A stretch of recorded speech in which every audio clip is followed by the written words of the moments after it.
पाकिस्तान सुन्नी तहरीक youth wing के जिम्मेदारान का इजलास डिविजनल दफ्तर अमीनपुर बाजार में मुनक्किद हुआ। हमारे नुमाइंदे खुसूसी पाकिस्तान गुलाम दस्तगीर की तफसीलात के मुताबिक इजलास की सदारत डिविजनल सदर मोहम्मद आसिफ रजा कादरी ने की।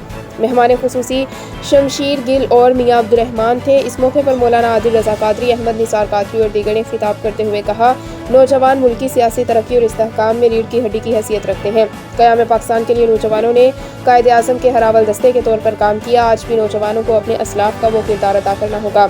रमज़ान अल मुबारक में मुस्तहक़ीन के लिए यूथ विंग के नौजवान अपने इलाकों में भरपूर काम करें। मुल्क की तरक्की, सलामती और इस्तेहकाम के लिए PST यूथ विंग के तमाम नौजवान अपनी रियासत और इदारों के शाना बशाना खड़े हैं।